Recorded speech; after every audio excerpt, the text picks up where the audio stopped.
요 한 장 만드는 게 제가 9년 걸렸습니다.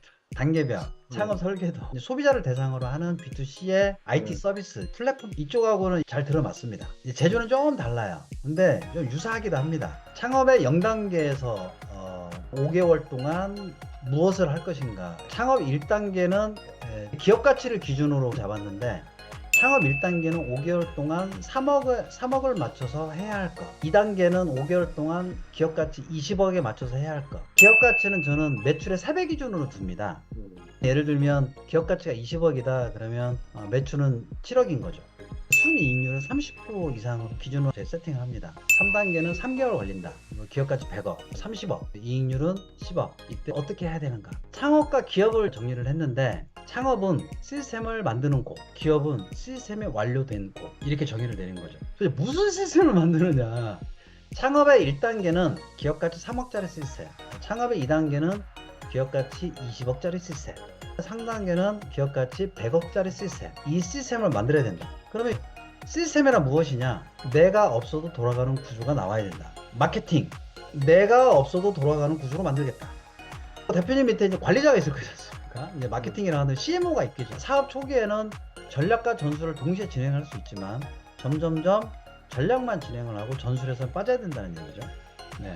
전략은 진행하지만 전술은 어떻게 빠질 것인가? 처음에는 CEO가 빠지고 그리고 CMO가 전술에서 빠지면서 자동으로 돌아가야 된다. 그럼 마케팅 자동화 시스템, 기술 개발 자동화 시스템, 팀 업무에 대한 관리 시스템 이런 것들이 기업은 이게 자동화가 많이 돼 있죠. 네. 이런 시스템을 언제 만드느냐? 창업을 할 때 만들어야 한다. 창업의 끝은 매출 30억에 순이익 10억짜리까지만 하면 된다. 그래서 제가 코칭하고 있는 팀들은 100억까지는 매출을 30억 이상을 못 늘리게 합니다. 왜냐하면 매출을 늘리면 시스템이 깨져요.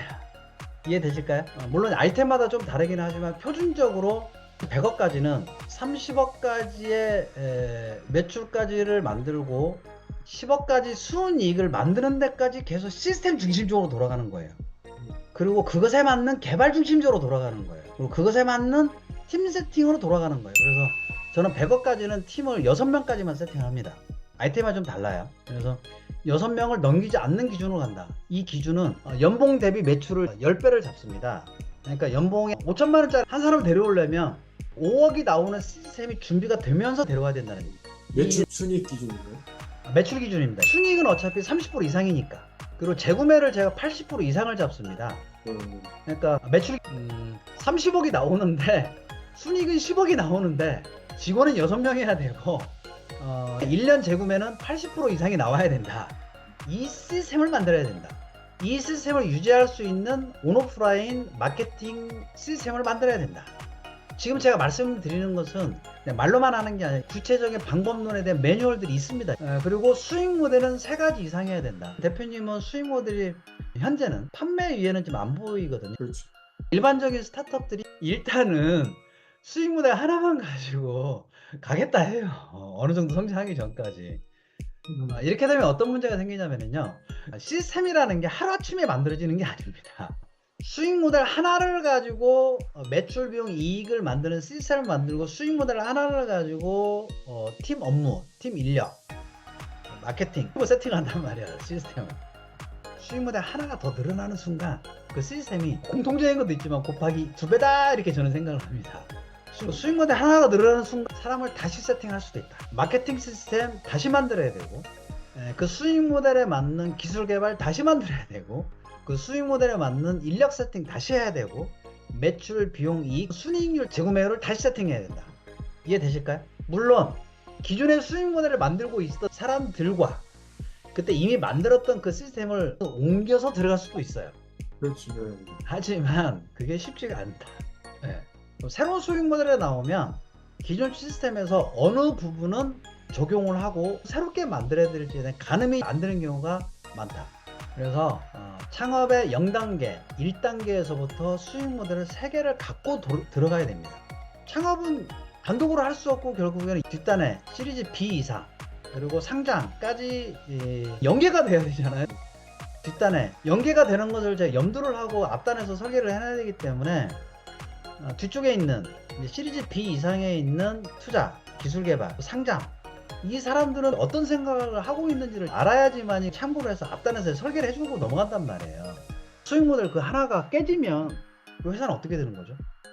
수익 모델 하나만 갖고 줄기차게 아직까지 왔는데 그 수익 모델 하나가 혹시 어떤 환경에, 사회적 환경에 의해서 아니면 어떤 무엇인가에 의해서 깨지면 어떻게 되냐는 얘기죠. 수익 모델 하나만 가지고 들어오면 상장 그 주관하는 곳에서 애매할 수도 있다.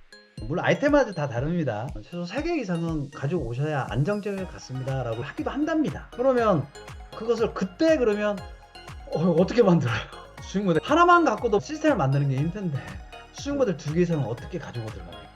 언제부터 해야 되느냐? 0단계에서부터 하셔야 됩니다. 그리고 마케팅에서 세팅할 때는 무조건 유료 광고로만 세팅을 합니다. 알아서 소개를 받고 들어온다? 이것은 초반에는 믿음이 가지만 회사가 성장을 하면 언제까지 계속 소개받고 할 수는 없어. 이게 정량화가 안 되기 때문이거든요. 네. 1단계, 2단계에서부터 이제 본격적으로 유료 광고를 테스팅하기 시작합니다. 이제 매뉴얼 제가 보여드리겠습니다. 창업자 입장에서 봤을 때는 지금은 유료 광고를 하지 말고 그냥 뭐 소개도 받기도 하고 스타트업을 해야 되잖아요. 그거는 주먹구구식인 거예요. 기업 가치에 대한 정량화 시스템을 이해를 못한 아마추어적 발상에서 나온 그런 생각입니다. 정량화 작업을 1단계나 2단계에서 같이 들어가 줘야 돼요. 그래서 그게 모여야 돼요. 그게 계속 쌓여야 돼요. 온오프라인 정량화 시스템이. 그래서 매체가 확정돼야 돼요. 저는 마케팅도 유료 광고를 해서 기업 가치에 정량화를 시킨다.